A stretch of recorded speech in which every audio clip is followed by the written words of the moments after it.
you did also mention that you talked to some of your colleagues over at the House of Representatives, and they confirmed to you that they also had experience with Congressman Gardiola kung saan nagaganap nga itong bentahan. There are offers to park projects in their districts in exchange for parking fees. Tell us more about how that's being done, and did you also have first-hand experience with that? Yes, I did. And I'm thankful that Rappler did an investigative piece that was relying on the information from many congressmen, but I was the only one who did so on the record. But that if you were to privately ask many members of Congress, they will also share the same experience, that Congressman Gardiola is quite sociable and quite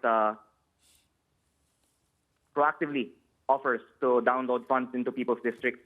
In my district, there is, again, 794 million pesos in the 2025 budget that was downloaded by Congressman Gardiola through, if I can just say why I can say that, because 280 million of that is being implemented by S.A.N. Construction, which is on paper owned by his family, and 514 million pesos of that is owned by a company that is not his on paper, but that he told me about, because when it ran into some issues with the engineers of the local government of Tui, Batangas, he asked that I help them accept the asphalt specifications for the road.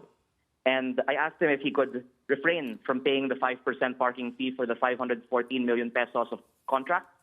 And he said that he already gave the 5% or maybe 24 million pesos parking fee to my opponent in the last election before the elections. So I am bringing this to light now because I'm thankful that the public wants change on the system for allocating projects in the DPWH. Currently, even if a congressman doesn't want to partake in these kinds of things, it's actually going to be at the detriment of getting budget for your district, because there are people like the one I'm describing who control big portions of the budget and will actually then not put budgets into your district if you do not participate in the system that they have created.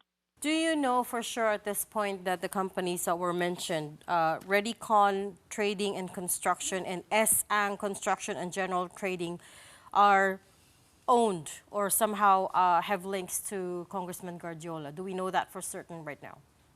Yes, S.A.N. is on paper owned by his family, and Redicon he talked to me about. And people ask, why am I talking about this subject specifically?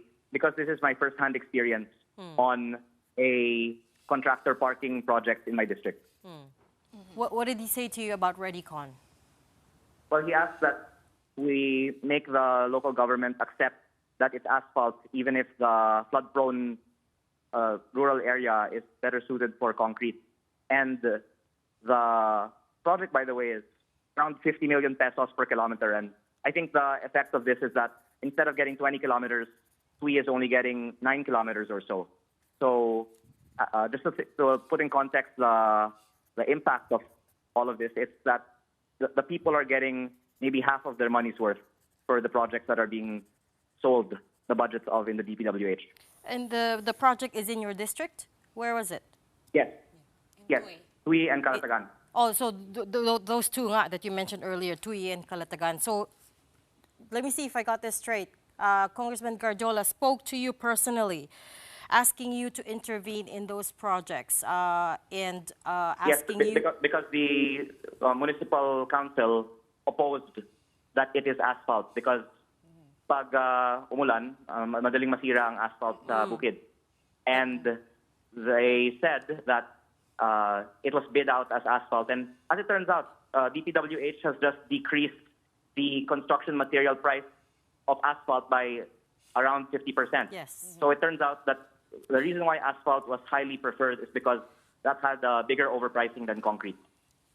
It had to be, the better solution, the better material would be concrete, not asphalt. And then the second... Yes, and you can just assume that because that's why they were adamant that it be asphalt instead of concrete. And the second problem is that instead of the 20 kilometers, the district is only getting 9 kilometers off. What is it that they're building? Was it a dike? Is it a... No, a road. And I'm saying that because it's 9 kilometers of asphalt with some concrete.